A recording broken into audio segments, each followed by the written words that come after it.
सर्वेभ्यः यादवाभ्युदय महाकाव्यस्य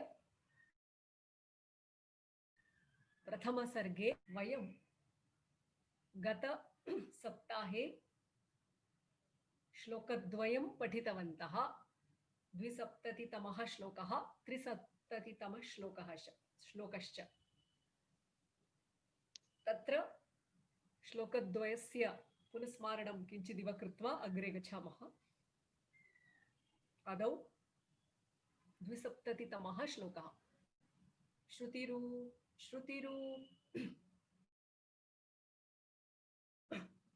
प्रारम्भं कुर्मः। क्षम्यतां। पठामि संस्कृतं नित्यं, वदामि संस्कृतं सदा, ध्यायामि संस्कृतं सम्यक्, वन्दे संस्कृतमातरम्, वन्दे संस्कृतमातरम्।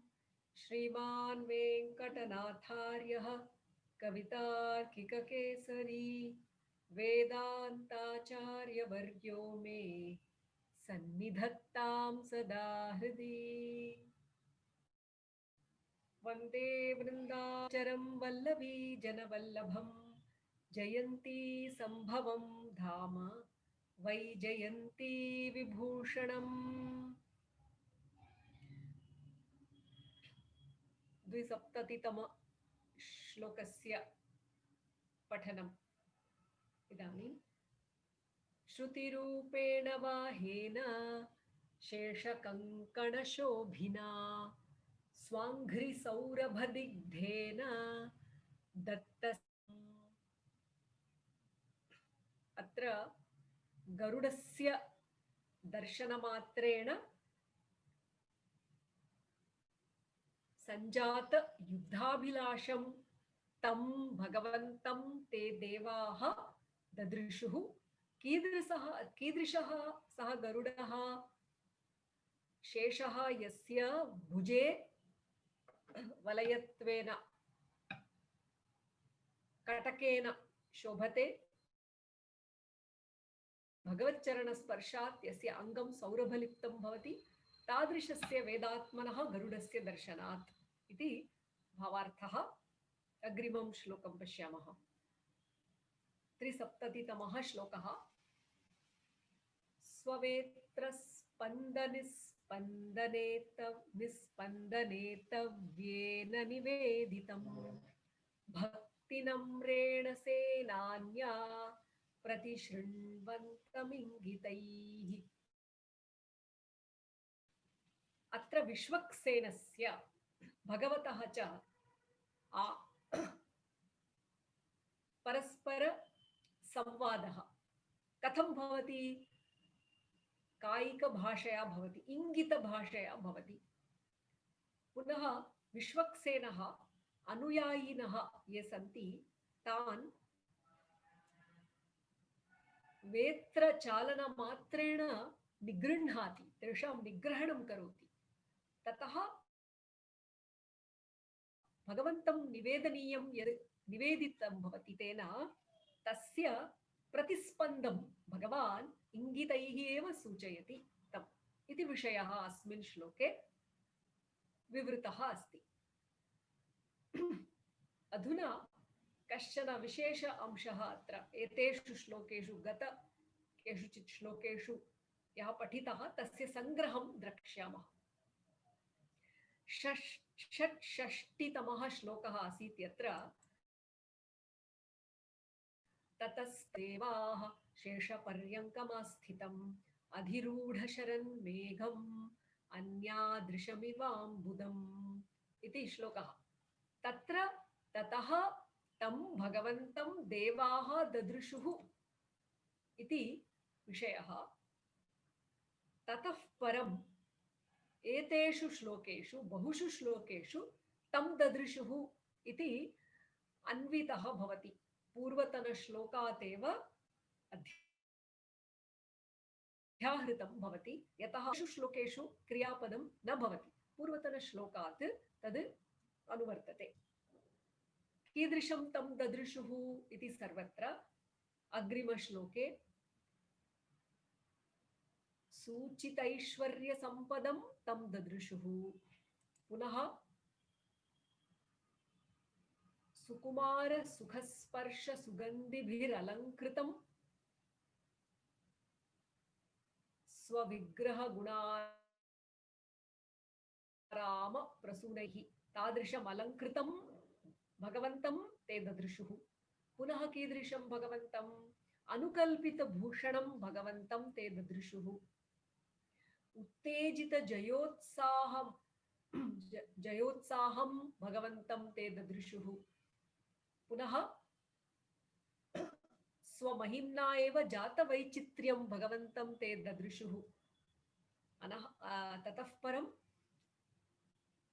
दत्तसङ्गं ते ददृशुः।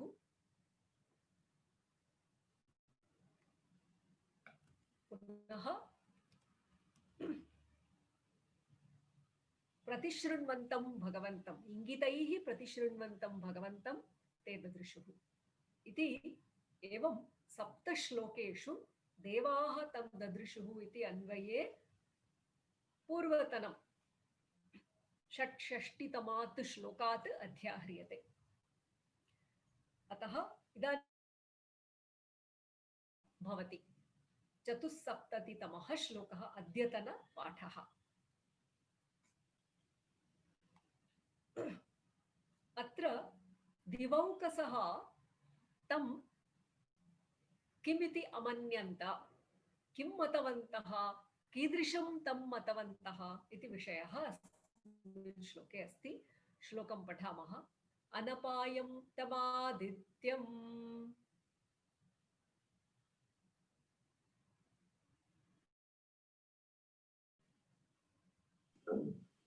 अनपायं तमादित्यम् अक्षयं तारकाधिपम् अक्षयं तारकाधिपम् अपारम् अमृताम्भोधिम्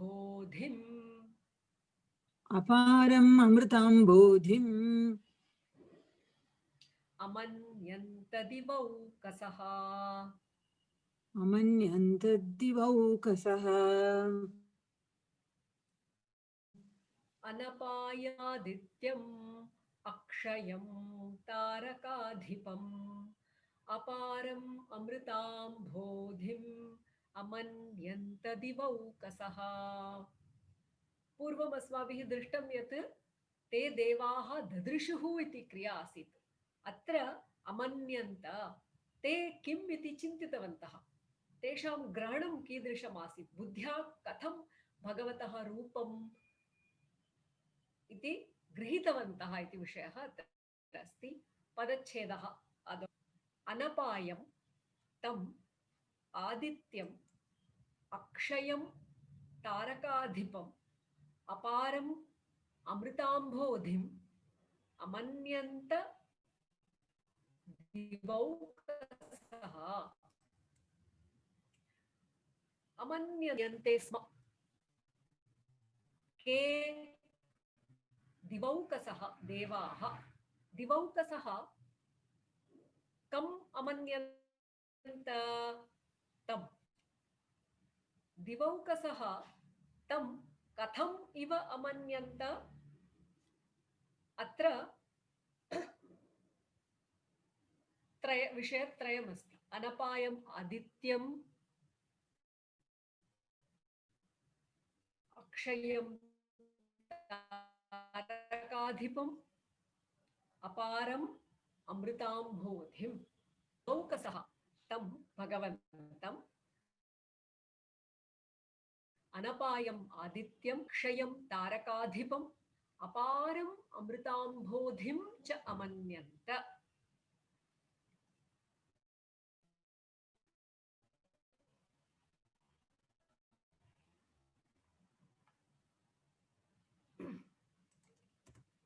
अग्रे पश्यामः।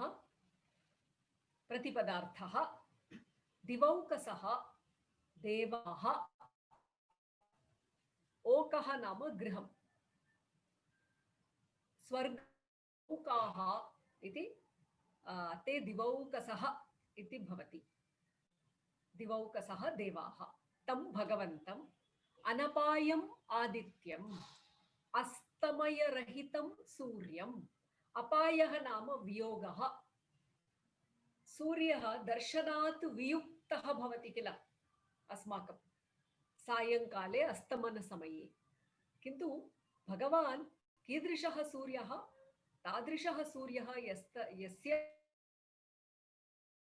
the sun that never sets इति वदन्ति आङ्ग्लभाषायाम् अक्षयं तारकाधिपं चन्द्रस्य क्षयः भवति कृष्णपक्षे किन्तु क्षीणतारहितं चन्द्रम् आह्लादकरत्वं चन्द्रे अस्ति भगवती अपि अस्ति किन्तु चन्द्रस्य क्षयः भवति किन्तु भगवतः क्षयः नैव भवति क्षीणतारहितं चन्द्रम् अपारम् अमृत पाररहितं सुधासमुद्रं च क्षीरसागरः समुद्रस्य अपि पारः अस्ति किन्तु भगवान् कीदृशः अपरिच्छिन्नः पाररहितं सुधासमुद्रं च सुधा एव अपरिमिततया भवति चेत् कथं सुधासमुद्रस्य अपि परिमितिः अस्ति भगवतः पारम् एव नास्ति तादृशं भगवन्तं ते मतवन्तः इति इदानीं तात्पर्यं पश्यामः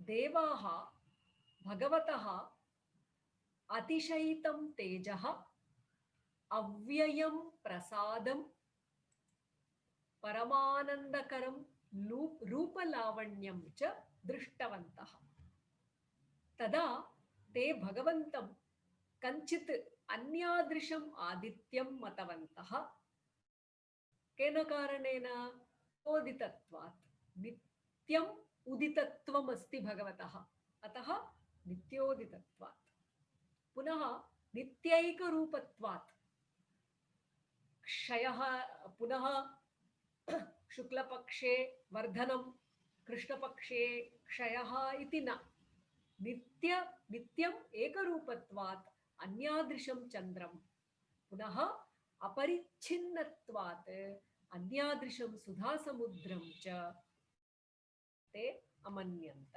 कः भावः सूर्यः अस्तमनं याति चन्द्रः क्षयं याति समुद्रस्य पारः विद्यते एतान् गुणधर्मान् विमृशन्तः देवाः भगवन्तं अतथाभूतं तद्वस्तुत्रयं मतवन्तः इति भावः सूर्यं चन्द्रं समुद्रम् एव मतवन्तः किन्तु तेषु विद्यमान गुणत्रयं वर्जयित्वा तथा भूतं तद्वस्तुत्रयं नाम सूर्य चन्द्र समुद्रं च इति मतवन्तः इति भावः अत्र पदविवरणं पश्यामः दिवौकसः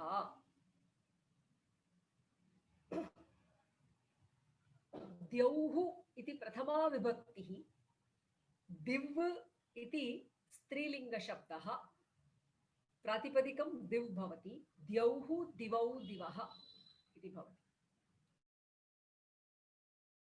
शब्दः ओकः नाम गृहम् ओकस् इति भवति ओकः ओकसी ओकांसि दिवौकस् इति बहुव्रीहि समासे कथं भवति एतस्य प्रथमा विभक्तिरूपं द्यौः द्यौः ओकः येषां देवानां ते दिवौकसः बहुवचने एकवचने दिवौकाः दिवौकस् इति भवति पुल्लिङ्गे दिवौकाः दिवौकसौ दिवौकसः अनपायम् इति पदं न विद्यते अपायः यस्य सः अनपायः अय इत्युक्ते गमनं गतिः अपगच्छति किल दूरा दृष्टितः दूरं गच्छति न अपायः अनपायः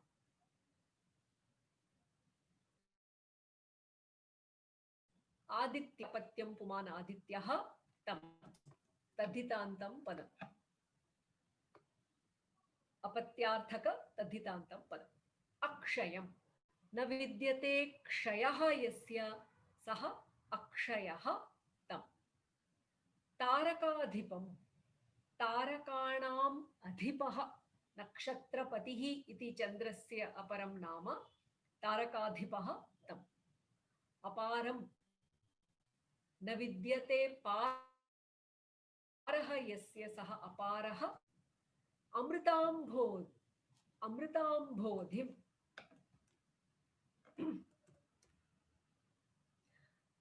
अंभांसि अस्मिन् धीयन्ते इति अम्भोधिः अंभः अंभसि अंभांसि अम्भोधिः समुद्रः इत्यर्थः अमृतस्य समुद्रः अमृतस्य अम्भोधिः अमृताम्भोधिः तम् अमृताम्भोधिम् मन्यन्त मन ज्ञाने लङ् लकारः प्रथमपुरुषः बहुवचनम् अस्मिन् श्लोके कः अलङ्कारः इति चेत् उल्लेखः अलङ्कारः इत्यलङ्कारः एतस्य विवरणम् अस्माभिः द्रष्टव्यं भवति वयम् इदानीं पश्यामः अपरं स्क्रीन् शेर् करोमि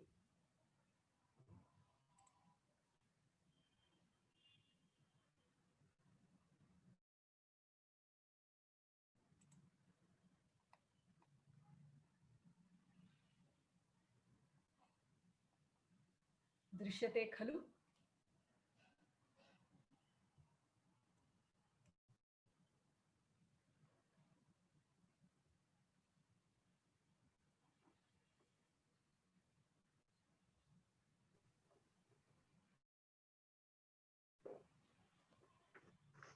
अस्तु भगिनि उल्लेखालङ्कारः इति अलङ्कारः अस्य लक्षणं किम् बहुधोल्लेखादे उल्लेखात् एकस्य उल्लेख इष्यते अस्य लक्षणम् उदाहरणम् अत्रैव अस्ति स्त्रीभिः कामोर्थिभिः स्वर्द्रुः कालः शत्रुभिः ऐ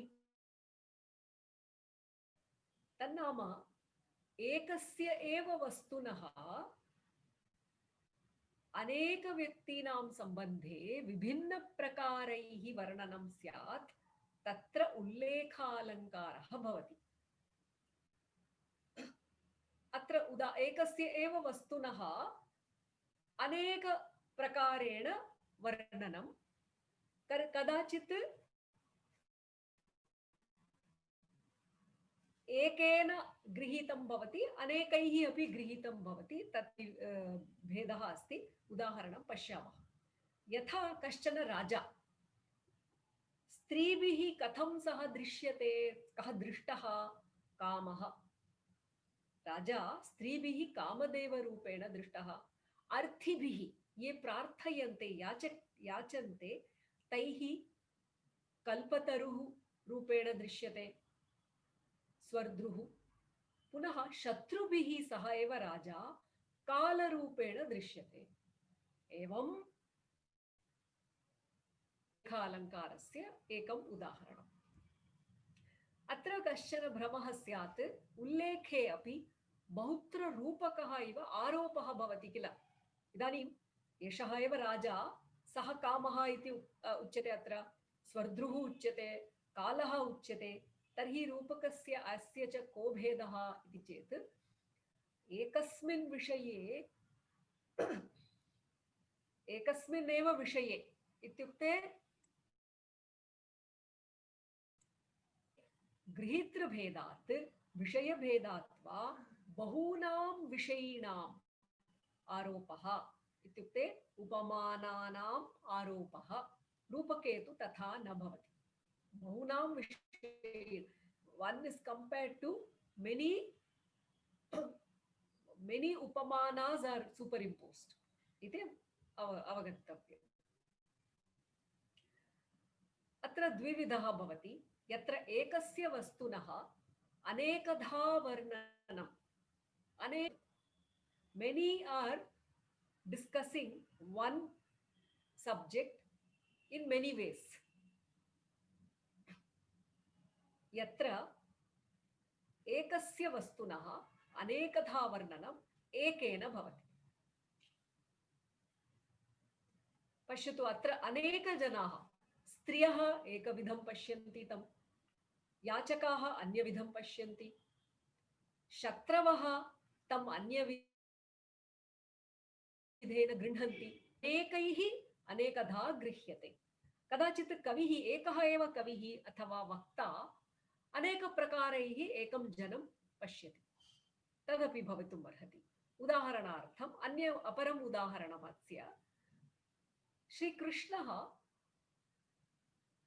तत्र गजस्य कुवलयापीडस्य मारणं कृत्वा प्रविशति किल,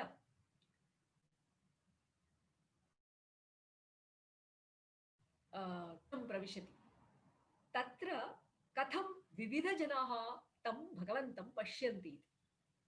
गजत्रात्रेति वृद्धाभिः श्रीकान्त इव यौवतैः यथा स्थितश्च बालाभिः दृष्टः शौरिः सकौतुकम्।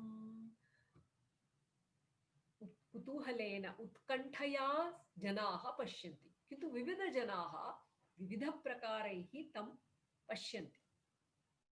कृष्णः वृद्धाभिः गजत्रात्ररूपेण, तन्नाम गजेन्द्रस्य त्राणं रक्षणं कृतवान् किल, तमिव पश्यन्ति। युवतिभिः कान्तरूपेण दृष्टः शौरिः, बालैः यथा स्थितः, तन्नाम यथा सः अलङ्कारं कृत्वा गोपवेशेन प्रविशति तथा तं पश्यन्ति बालाः। अत्र ग्रहीतृभेदः अस्ति। How different people perceive differently इति। अग्रे पश्यामः चेत् एकस्य एव बहुजनाः, एकस्य राज्ञः बहुजनाः कथं तं पश्यन्ति इति। गुरुर्वचसि अर्जुनोऽयं कीर्तौ भीष्मः शरासने। अन्यत् उदाहरणं भवति, वचसि गुरुः, वाण्यां बृहस्पतिः। बृहस्पतिः इति देवानां गुरुः अपि भवितुमर्हति, पटुः, समर्थः, दक्षः इति अपि भवितुमर्हति, वाक्पटुः वा इति। यशसि कीर्तौ सः अर्जुनः इति एकः अर्थः भवति, धवलः इति अपि भवितुमर्हति, निष्कलङ्कः इति। धनुर्विद्यायां भीष्मः, भीष्मपितामहः इति एकः अर्थः भवति, भयङ्करः इत्यपि भवितुमर्हति। एतदुदाहरणं विषयभेदात्। विषयाः बहवः भवन्ति, तन्नाम उपमानाः बहवः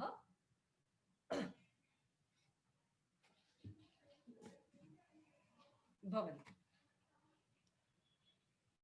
अत्र यादवाभ्युदय ग्रन्थे अस्मिन् श्लोके, इदानीं प्रकृतश्लोके कथम् उल्लेखालङ्कारः इति पश्यामः। अनपायं तमादित्यम् अक्षयं तारकाधिपम् अपारममृताम्भोधिम् अमन्यन्त दिवौकसः इति श्लोकः। दिवौकसः तं कथं दृष्टवन्तः, कथं चिन्तितवन्तः, आदित्यं, तारकाधिपम्, अमृताम्भोधिं च अमन्यन्त चिन्तितवन्तः। इदानीम्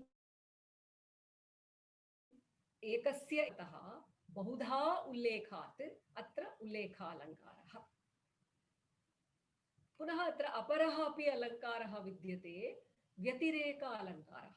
कथम् इति चेत् व्यतिरेके किं भवति, द्वयोः तुलनां कृत्वा एकस्य वैलक्षण्यं दर्श्यते, एकस्य स्पेशालिटी पृथक् पार्थक्येन दर्श्यते, तर्हि तत्र व्यतिरेकः भवति। यथा आदित्यवत् अस्ति, किन्तु कीदृशः आदित्यः? आदित्यः तु अस्तमनं गच्छति किल, किन्तु अयम् अत्र भगवान् अनपायः आदित्यः इति अस्ति।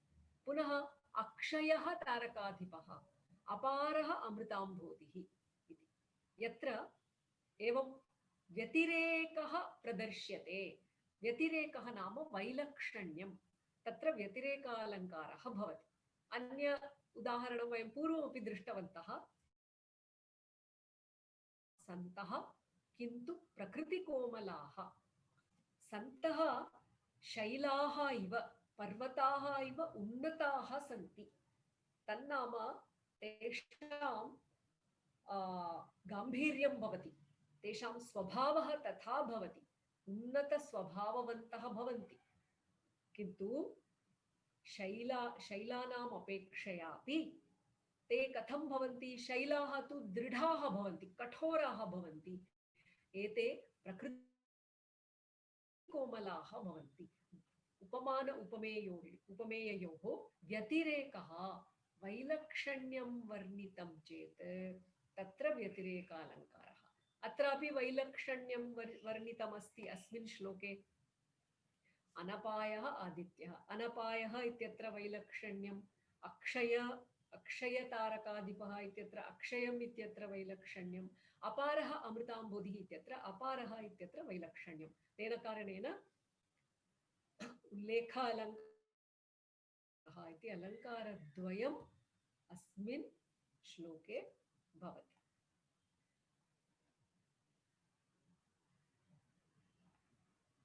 ततः पूर्वं पूर्वतनश्लोके अलङ्कारः अस्ति, तदपि पश्यामः।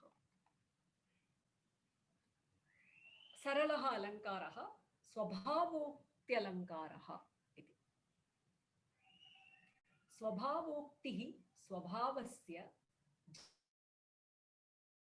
जात्यादिस्थ कुरङ्गैः उत्तरङ्गाक्षैः स्तब्धकर्णैरुदीक्ष्यते। कस्यचित् इन्हेरेंट क्वालिटी भवति किल, गुणः वा क्रिया वा, यत् स्वाभाविकं भवति तस्य वर्णनं यथावत् क्रियते चेत् तत्र स्वभावोक्तिः। जाति क्रिया गुणादि संबन्धिनः स्वभावस्य वर्णनं स्वभावोक्तिः। वस्य जाति संबंधिनः वा स्वभावस्य गुणसंबंधिनः वा, गुणसंबंधिनः स्वभावस्य अथवा क्रियासंबंधिनः स्वभावस्य वर्णनम्। अत्र उदाहरणमस्ति, पश्यामः। उत्तरङ्गाक्षैः स्तब्धकर्णैः कुरङ्गैः उदीक्ष्यते। कुरङ्गः नाम हरिणः, हरिणैः अवलोके उदीक्ष्यते, दृश्यते। कीदृशैः हरिणैः? उत्तरङ्गाक्षैः, चञ्चलनेत्रैः। उत्तरङ्ग इत्युक्ते चञ्चल, उत्तरङ्गाक्षैः चञ्चलनेत्रैः। उत्तरङ्गाणि अक्षीणि येषां ते उत्तरङ्गाक्षाः हरिणाः, उत्तरङ्गाक्षैः हरिणैः। स्तब्धकर्णैः, निश्चलकर्णैः, कर्णौ न चलतः एव, स्तब्धौ भवति। तर्हि स्तब्धाः कर्णाः येषां ते स्तब्धकर्णाः हरिणाः, तैः तादृशैः हरिणैः अवलोक्यते।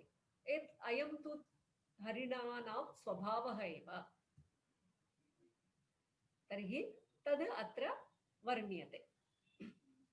प्रकृतश्लोकः कः? अस्मिन् ग्रन्थे यादवाभ्युदय श्लोके स्ववेत्रस्पन्दनिस्पन्दनेतव्येन निवे भक्तिनम्रेण सेनान्या प्रतिशृण्वन्तमिङ्गितैः इति। वेत्रस्पन्दनिस्पन्दनेतव्येन भक्तिनम्रेण सेनान्या, सेनान्या नाम कस्य विषये उक्तम् अत्र? विश्वक्सेनस्य विषये। विश्वक्सेनेन निवेदितम् इंगितैः प्रतिशृण्वन्तं तं भगवन्तं ते देवाः ददृशुः इति। प्रभोः सकाशे वेत्रधर क्रियाकलापस्य अन्य पार्श्वे प्रभोः प्रतिक्रियायाश्च यथावत् वर्णनात् स्वभावोक्त्यलङ्कारः भवति। यथावत् वर्णनम् अतः स्वभावोक्तिः इति अत्रापि एषः अलङ्कारः दृश्यते। एवम् अलङ्काराणां विषये अस्माभिः अत्र दृष्टं स्वभावोक्तिः, उल्लेखालङ्कारः, व्यतिरेकालङ्कारः च।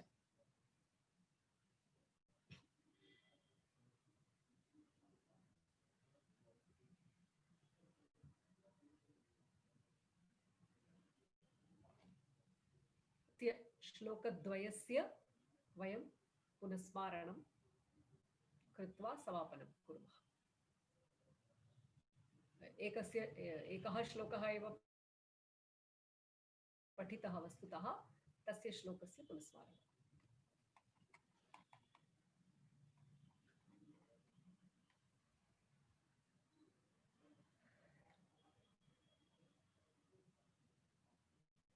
अनपायं तवादित्यम् अक्षयं तारकाधिपम् अपारममृतां बोधिम् अमन्यन्त दिवौकसः।